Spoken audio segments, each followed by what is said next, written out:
Hey everybody, it's your boy Bobby Shull, aka Big B, coming at you with episode 4 of the Big B Mortgage Podcast. So, for today's podcast, I sat down with a friend of mine and fellow movement mortgage person, Jesse Moore. Jesse's worked with me now going on 2 years, maybe more. Long story short, just a great guy, phenomenal story, and I wanted to get it, on the podcast because he's one of those guys, great leadership. He's one of the up and coming leaders in our company. And I just really enjoy sitting down and talking to this guy. And really kind of, the main reason on this and what we're going to be talking about on this episode is his story of how he moved from El Paso, Texas to Austin, Texas, and what it was like for him basically rebuilding his business because a lot of us out there, whether, again, sales is universal, right? So it doesn't matter in what industry you're in, but sometimes you're presented with an opportunity to take on a new market or a new territory, someplace you're not familiar with. And maybe you don't physically move there, but just going into the unknown, going into somewhere where you really don't have any credibility, you don't have a book of business and building that book of business from the ground up. So you're gonna learn how he did that, kind of, some of the philosophy, some of the actions he took, as well as keeping a positive mindset. And again, something that's kind of a reoccurring theme here is the daily disciplines, the things that he had to do in order to get outside of his comfort zone, in order to begin to make a name for himself in this brand new market, which is, those of you, if you know anything about El Paso, if you know anything about Austin, two completely different markets, okay? It's not like he went from Dallas to Austin or Dallas to Fort Worth, to where there's some similarity there. This was a complete change, completely different market, client base, the whole 9 yards. So I hope you enjoy it, and stay tuned and enjoy this episode of the Big B Mortgage Podcast. See ya.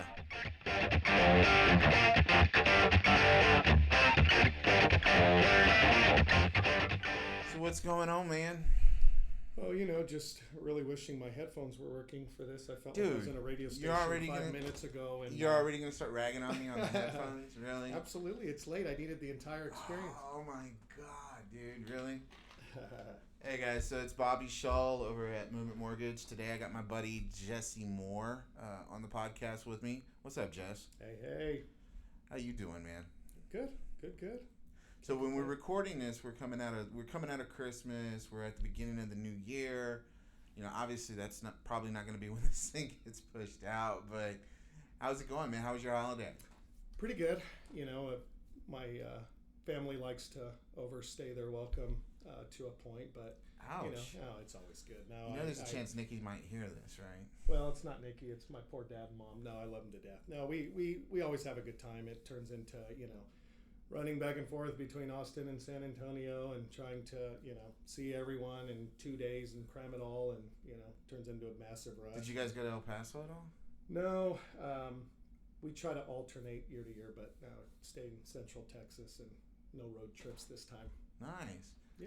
Nice. So how long have you been in Austin? So for those of you who don't know Jesse's a branch manager for us, and originally from El Paso, Texas, right? And been in Austin how long now? So I've been in Austin right about 4 years.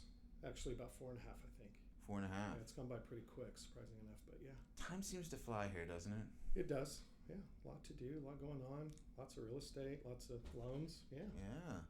So what brought you to Texas? What brought you to Austin? Yeah. Well, originally, both of my sisters went to Texas State, and so they've been here for a while, and of course made Austin home, and so we'd come up here to visit and float the river and do all that good stuff. And I had an opportunity to move here and open up a branch for another mortgage company, and that was kind of my excuse to change everything up a little bit. My wife's family's all in San Antonio, so yeah, decided to pick up after 8 years establishing myself in one market and start all over in another. Yeah, so that's interesting. So how long have you been in mortgage overall?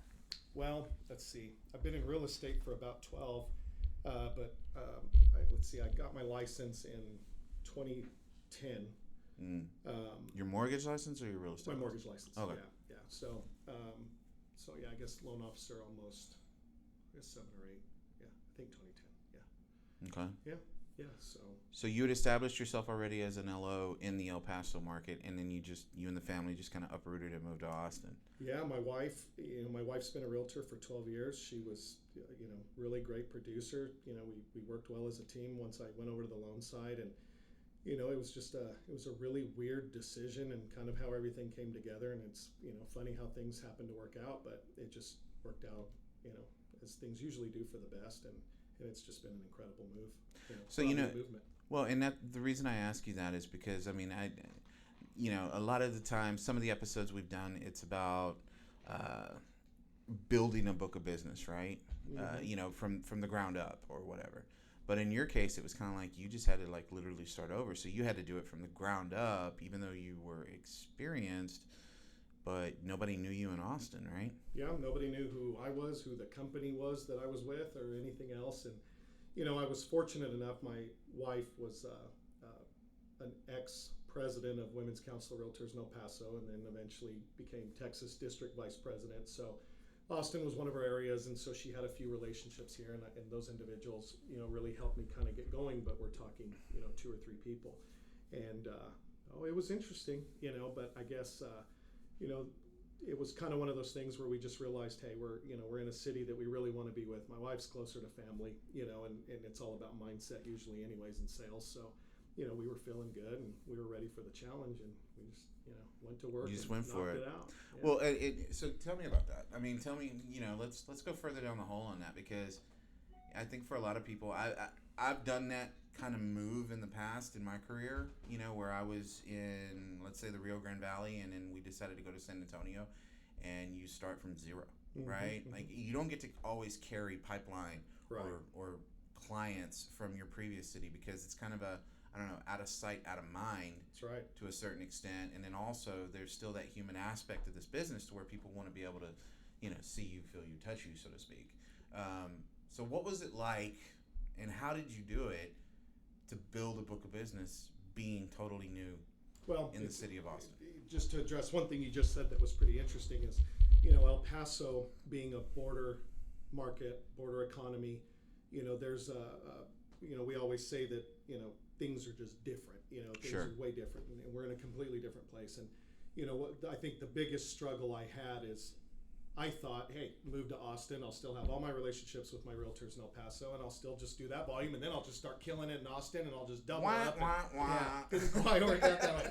But no, and what I started to realize real quick, which was interesting, is that agents were telling me, look, we miss you, we love you, but my clients want to sit down face to face. And right. so that's real, I think really where it started to sit in, like, oh boy, I got to go to work and figure this out. And, really what it was is just, I realized Austin, fortunately enough for us, is, the mentality here I've always said is, what can I do to help you? And, everybody, it was easy. It was almost easy. It's like anything. And what I mean by easy is, you're easily accepted. You just start going to events. We started, getting a booth at the Realtor Roundup, for Austin Board of Realtors, and all these different things. And I was really lucky to meet some really awesome people, I think, that kicked that into high gear, which is really, really great. And, we were able to get somewhat of a footing, and then I've been able to build on it since. But, it's like with anything else. If you've been a loan officer for 8 years, and even if you get moved, what you have to do, to come back. Do you? Whether you want to or not. Well, yeah, I mean, do you really? Hammered out. I mean, honestly, like, what, everybody has, sales is sales universally, right? But everybody has a kind of a process or a method, and some people don't know what theirs is yet, or some people, let's face it, some people are still lazy. I mean, whatever the case may be, right? Well, it's overwhelming. I mean, it was very overwhelming, and I think the first year, I think what made it worse is I'm working in my home office while we're trying to figure out an actual office situation. Fun. No one to talk to. I'm trying to motivate myself in the mirror, trying to keep my wife out of the office so I can pretend like I'm, hammering calls out and everything. There you go. No, I mean, it was definitely interesting, and it's that kind of stuff that I can appreciate now. All that work does eventually pay off. And especially once you get some, solid support system behind you, that'll usually make things a little easier. They're making me look good every day. By Who's helping they? Ops, of course. Our okay. operations. Okay. Yeah. Okay. But it was an interesting run and ride and all that good stuff. But yeah, Scary moments? worked out. Oh, plenty. Yeah. Oh yeah. Yeah. Sometimes we were wondering, it's weird to think I just walked away from 8 years that I spent building and just left it one day to the next on a hope. It is. Or like in our mind, a better quality of life, so to speak, or whatever, closer to family. But it's a little scary sometimes. It made for some interesting arguments at the house. Sure. But no, I mean, it was, overall it just worked out well. Yeah, it's just a matter of working. So how did you do it? How did you motivate yourself? I mean, you're sitting at home, right? You're in a room by yourself. It's quiet. There's not all the chitter chatter that we have like at the office. How'd you stay motivated? Well, But other than we got to put food on the table. Aside from my shopping addictions on Amazon and eBay. Oh, there you go. That kind of helped. But no, I worked hard and I was at a level that I felt was really good, in El Paso, for El Paso, we'll put it that way, I think. And, I think when I realized that was gone and I was now back at the bottom, I think it wasn't so much the why or whatever, it was, this is just not me. I don't like being in a position where nobody knows who I am. I don't know where my next deal is going to come from. I know 2 realtors in town, and if they're not producing, I'm not getting anything. And it was just like I've got to do this really fast. Right. I've got to do this really, really fast. And my wife, of course, was trying to establish herself in real estate and build her relationships and understand the city and what are the areas, how much do homes cost here, what's going on. And so, it was interesting, but what did help is, I think having my wife in real estate too, we're there to help each other. We were motivating each other. If she was a doctor or something and gone all the time and I'm sitting at home by myself, things maybe would have worked out a little different, get hooked on Netflix or something. But no, I think, I've got to hand it to her. There was a lot of push there, but we definitely had our moments, but it worked out. Yeah. It's fun. Yeah. So to break out of that shell, I mean, obviously a lot of people, whether you're selling a widget or selling a mortgage, there's the old cold calling. Mm-hmm. You got to cold call. Yeah. You got to smile and dial. Yep. Did you do a lot of that? I did. Yeah. And more so, what it was for me, and it just happened to work, is instead of calling, trying to sell myself or what I was offering or anything else, it was more of a, hey, you're a leader in this market, you're a producer, you understand it, you're established, you've got a clientele base, let me pick your brain. I want to go to lunch. Really? I want to pick your brain. Help me. I'll buy you lunch. Just whatever. And what was interesting is, people love to talk about themselves. Nah. And so that worked to my advantage. But again, I met some really awesome people, and they were like, hey, well, And what was really, I think, crazy to me more than anything is how every single person that I was able to meet or go to lunch with or meet with one-on-one was like, oh man, I'm going to introduce you to this person and this person. Hey, this guy's awesome. He can help you here. And it just kind of just went from there, Wow. and it started to spread a little bit. And so, thanks to awesome people, we were able to come back pretty quick. Yeah. Yeah, it's cool. So with the cold, and again, not that cold calling is a topic. We don't really have a topic. I've just been wanting to sit down and shoot the breeze with you on this thing. With the cold calling, how do you overcome your call reluctance? I think because it's something that I think we can all agree, and I'm sure there's the few people out there who don't feel this way, but people hate it. For a lot of people, it's like, oh my God. Well, this is the worst thing. It's funny that today I've had that conversation with two loan officers about how there's just.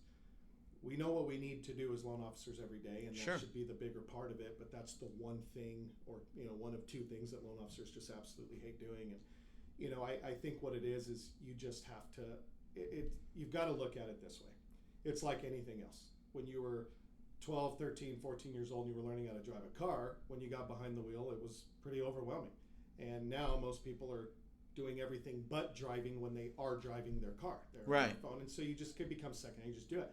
And so I think, it blows down to you just make the first one and then you just go to the second. And, after a while, there's really not rejection like there is, let's say, if you work in a Dial America or whatever, people aren't hanging up on you. You're going to interrupt me during dinner. This is, hang up and whatever. Right. We're not dealing with that. It's, hey, I've got a great relationship with a loan officer. I appreciate the call, whatever. Well, I don't necessarily view that as rejection. So you're really not getting a no. And I think once you really realize that when you start making calls that, hey, all I'm doing is really talking to people, introducing myself. I mean, if there's an opportunity there, awesome. You're not being told no.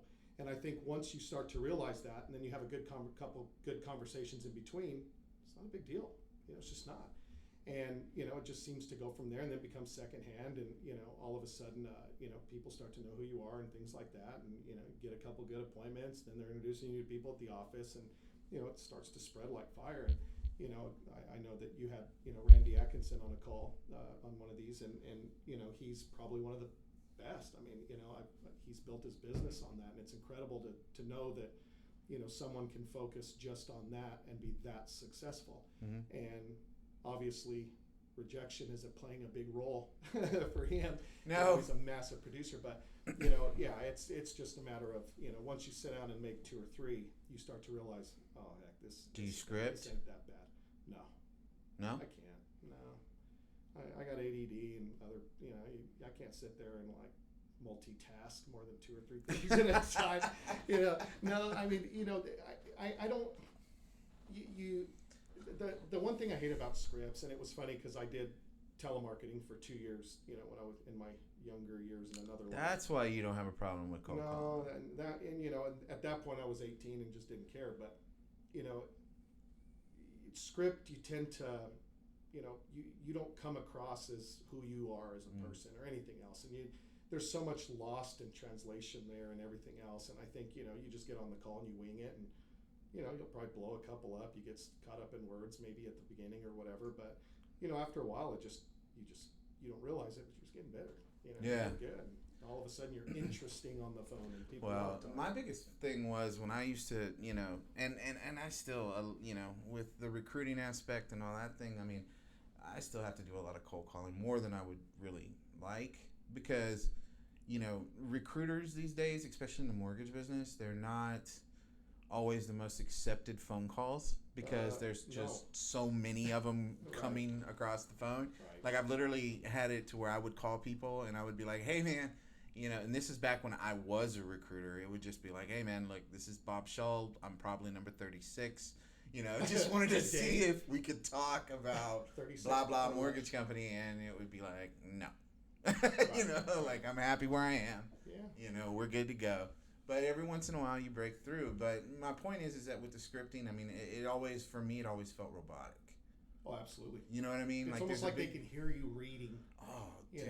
And even if you have the little mirror, because I've read have a mirror so you can smile and people can feel you smile on the other end of the phone. Yeah, until you're like mid great conversation and notice a big booger or something, and then you get thrown off or can whatever. Can they feel the boog? But I'm breaking out. Kind of just felt like it felt robotic, right? Like, hi, my name is Bobby Shull, and I would like to discuss your long distance plan, or whatever the case may be. So I was never a big proponent of scripting as well. I think you do need to kind of have a plan. Oh, absolutely. Right. One of the any loan officers that do core, one of the things they talk about at the very, very beginning is their elevator speech. Right. Yeah, man, get it down on paper. Figure out what the heck you're going to say. You got to have a reason for the call.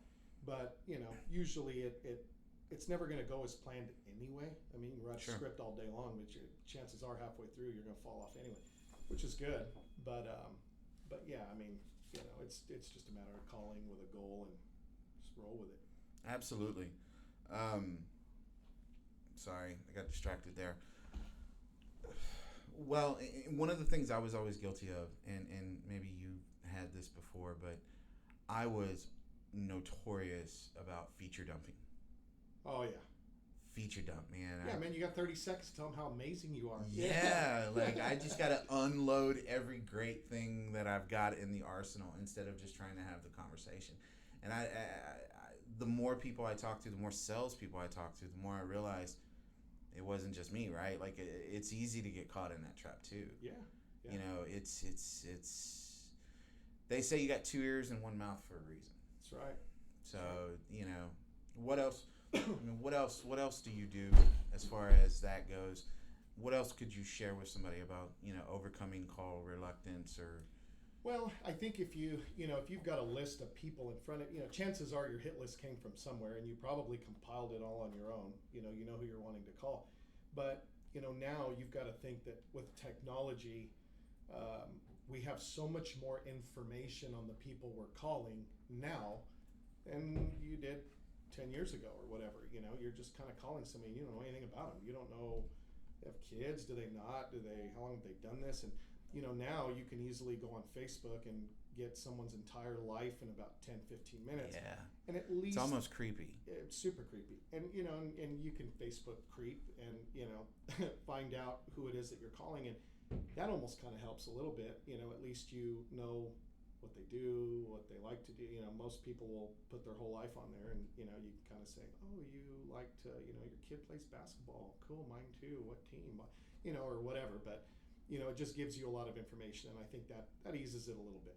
Sure. It's different than like telemarketing where, I'm staring at a computer screen, the phone starts ringing, and I'm waiting for a name to pop up, and I don't know who's going to answer or what, or I'm assuming it's the guy whose name's going to come up on my screen, which 50% of the time it's not, or they lied. But, now with technology and things like that, it's just so easy to get information. It'll usually ease the tension a little bit, and then of course makes follow-up so much easier. Right. Hey, after the call, I went and looked you up on Facebook. Hey, saw you're into car, whatever the case is, and it gives you something to move forward with after that. So obviously you did the cold calling thing, and you also mentioned, you did you did the networking thing, right? Mm-hmm. You went out there and you attended local And events. a ton of social media. Ton of social media. Yeah, I know you've always been that big into it, because I know, like, since we've worked together, yeah, you've been one of the. Yeah, I mean, the thing is, let's look at a loan officer 20 years ago. All they had was their phone. And a phone book. Yeah, and that's it. Remember that? That's that right. big, thick book? Yeah, I mean, you'll remember much better than I will. But oh, dude, really? just kidding. Now, Come on, baby. Now you've got a soundboard, like nobody ever had back in the day, which is incredible. And if you're not utilizing the power of social media, to improve your business, unless you're a Randy Atkinson or someone like that, who, in my opinion, is like top 1, 2, 3, 4% of loan producers in the country, probably. You have to have that. You've got to out of sight, out of mind. I mean, it's just really that simple. And social media, there's just so many different ways to reach so many different people and demographics and age groups and whatever. And and it's funny that yes, the big thing is content, video, and things like that. But imagine I could sit here on a phone and make 30 calls, or I could do a video and Facebook Live or something like that and reach maybe 100, 10, 15 minutes. 150, 200, I don't know, good day, 3. So, I mean, that is just such a massive megaphone now, for It is. us. And honestly, I mean, the way I've seen it happen now is that the utilization of social media, the utilization of, platforms like a LinkedIn or Facebook or what have you, I don't know how Snapchat fits into that, but, there's so many little things that you can plug into. But what my point is that it's taken that cold call, and if you do it right, that technically can become a much warmer call. Absolutely. Right? Because you're not just calling them blind. I mean, you have a name, I mean, you got to think about it. Every time you meet someone now, you go to a networking event, you meet 2 or 3 people. Man, these people are super cool. You get on the computer the next day, the first thing you're going to go do is look them up on Facebook. Yeah. That's just the way it goes. And, I had a realtor one time, and this was in McAllen, Texas, of all places, okay, where social media, like, beyond Facebook, it's kind of, social media is just social media. like that part of the country really hasn't kind of tweaked out Yeah, taking taking it to the 100%. business level, right? Like they have here in Austin or something like that, or Dallas. And but anyway, I met a realtor, and he gave me his card, and I flipped over his card, and it was his freaking Snapchat icon. Yep. Yeah. To where you could just, and apparently you just take a picture with the phone or whatever, and it'll automatically connect you on Snapchat. Now, if you're a realtor and you're not on social media, I don't know what you're doing. I mean, I don't either. open house tours and I mean, you can just go to town. Oh It's yeah, the endless possibilities are ideas. endless. But even for loan officers too. I mean, and it's like you said with recruiters calling us. Well, same thing maybe for realtors and loan officers going after them. Chances are the realtor is going to go look you up, and if there's nothing there, well, maybe they'll see someone else's page that does have a whole lot of content. Sure. And they're like, hey man, this guy knows his stuff. He's been doing this a long time, and you might lose an opportunity there. But yeah, the power now of social media. We joke around about. It's been several years now. We took a trip to New York, and got to the airport, and they wouldn't accept our luggage and told us we weren't going to make the flight. Well, we were of course upset because we had Yankee tickets, and 45 minutes after we landed, we were going to halt it again. Anyway, so we get there, and Delta. Am I okay to say Nah. brand names? Never mind. So anyway, we get there. They basically told us, hey, you weren't here before an hour or whatever. We're not going to check your bags, and unfortunately, you probably won't make it through security, so you're going to miss your flight. Okay, well, I'm not sure that I've ever had an airline tell me that, So we're asking, we don't get it. Like, forget our bags. We just want to get on the plane. Like, they can get there tomorrow for all we can. Right. We got to get to this game. Anyway, long story short, we later find out through eavesdropping on another conversation that they overbooked the flight. They probably saw an opportunity with us to kick us, to boot us, and they took it, and we found out. So, of course, we're even more upset. And what I decided to do, and we're talking this like 5-6 years ago maybe, I decided to take it to Facebook and Twitter on Saturday. Well, just so happens that this airline, their Twitter feed and their Facebook feed is on the front page of their website. So what I decided to do is start talking about how horrible their customer service is. No. And so I'm bombing them, and I think I was just, now I'm bored because you're going to make me sit at the airport for 4 hours. So anyway, long story short, I get a direct message from Twitter from the airline. They have a separate Twitter account that handles these types of situations, and so he's like, "Hey, we see you're having a problem. What can we do to help?" And I'm like, "Well, I can't send it to you on Twitter because I'm limited on characters. So give me your email or something, man. We gotta get on the phone. We gotta figure this out." So they end up, and it was the craziest thing ever. I still can't believe it. I literally was in contact with this same person for the next 4.5 hours while we were in transit to New York, and they guided us through the airport, where we were going. Like, I'm on the plane. Hey, I see you're halfway there. How's your flight going to Atlanta? I'm like, oh, it's going good. Great. Well, hey, when you land, you need to go see Bethany at the desk right when you come out. She's going to have your boarding passes for your next flight ready, blah, blah, blah, blah. And I'm like, this is crazy. Sure enough, we get off, bam, oh, Jesse, blah, blah, okay, so here's your boarding passes, and I'm thinking, this is insane. So we finally get, and of course the whole time, hey, what can we do to, and of course while we're on the flight, what can we do to make things better? And I just thought, wow, I'm one guy on one plane of all their flights right now, and they have someone specifically handling this, and we're talking, this is 5 or 6 years ago when This is before the hit. Yeah, I mean, this was like, and I can't even remember what year it was, but it was just so crazy to me, and I think that was the day that I truly realized the power of social media. I mean, that was like no joke, and it's crazy. I mean, when you really think about it, and hey, we'll take care of the Yankees tickets, don't worry, and blah blah blah blah. I mean, I was pretty mind blown. It was actually really impressive. I never. You went from getting bumped to like complete VIP service. Yeah, like here we're just gonna walk you through the airport and tell you what gate to go. I mean, it was wild. Who to go talk to? Hey, they're waiting on you. I'd get there. Hey, what's up? I mean, it was actually really. It was really impressive. I mean, it was pretty incredible. So I thought that was pretty interesting. But yeah, that speaks volumes about how loud your voice is. On a platform like Facebook or Twitter or anything else. Yeah. See, and I've heard other stories, but there was somebody telling me a story about they were checking into one of the big major hotels in Vegas, and I mean one of the big major ones, right? And there's a lot of them, but this is one of the marquee joints. And there was a long line in the check-in to get checked in or whatever. And this person happened to be apparently pretty high up on the point system, but I don't know something about it. But anyway, they did exactly what you did. They literally went in there and they were like, super excited to get started, but bummed out that I'm stuck in line at blank hotel, right? And, you can tag them by putting at whatever the name is, right? And it's like, bummed that I'm waiting in line at the blank. Wish I could get checked in already or something along those lines. It wasn't even really like they were irate or upset or whatever, but they just posted that. And apparently they did the Facebook, Twitter thing too, because they link, right? And literally they said that within a few minutes there was somebody walking up to them. Now here's the weird part. So, of course, like you got your picture on Facebook, right?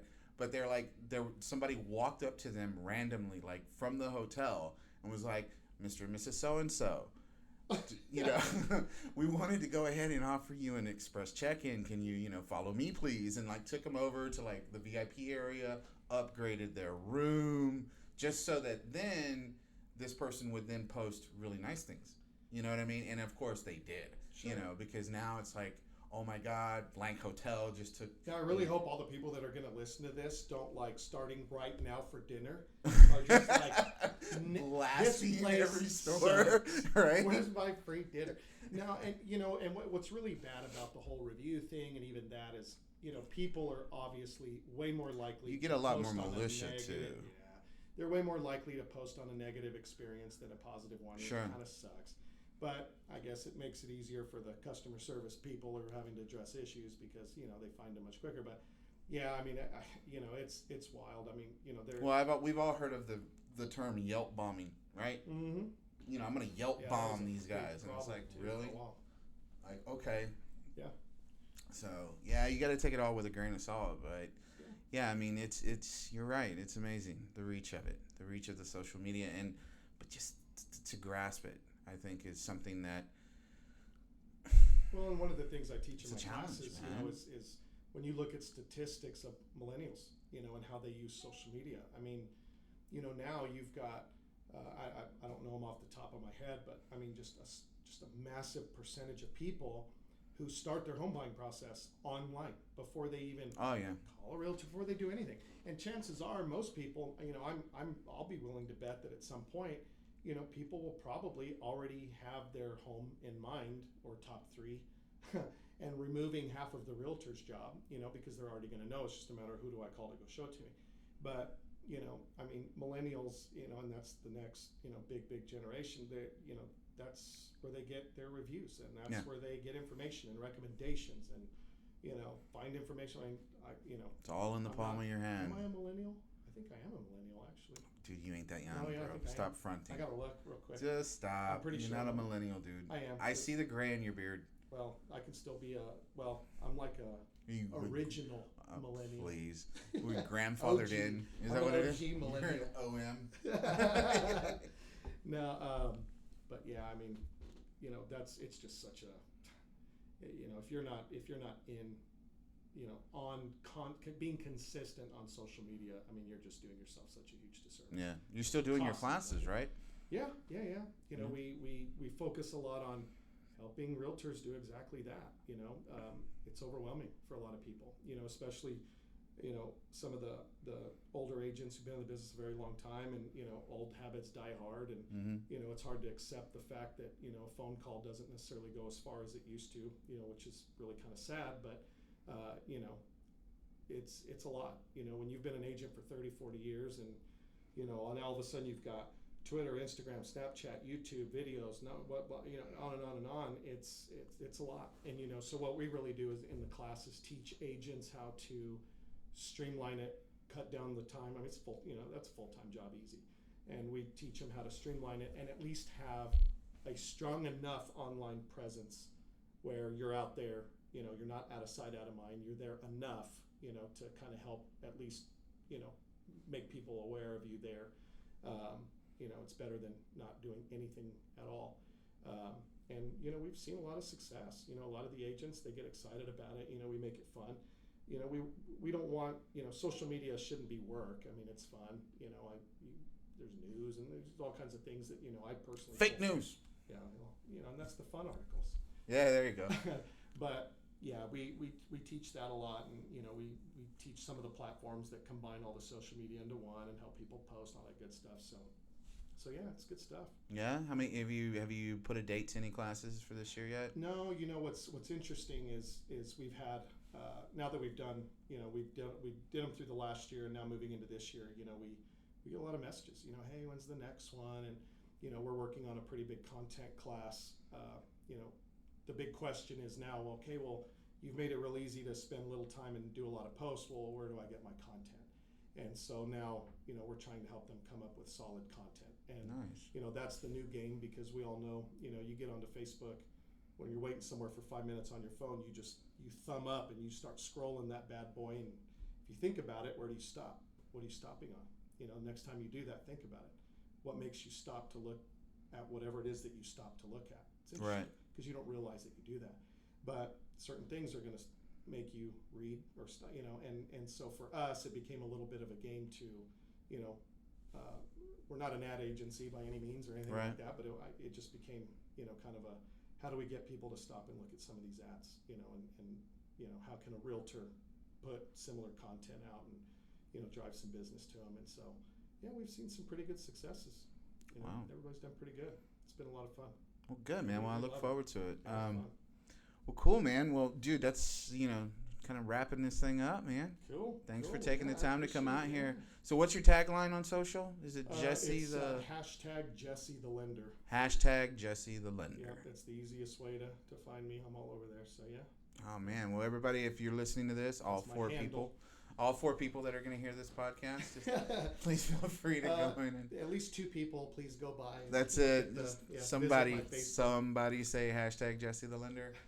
Anyway, all right. Well, man, appreciate you taking the time to do this. Yeah, absolutely. Thanks, man. All It's right. a lot of fun. Yeah, we'll do it again. All right.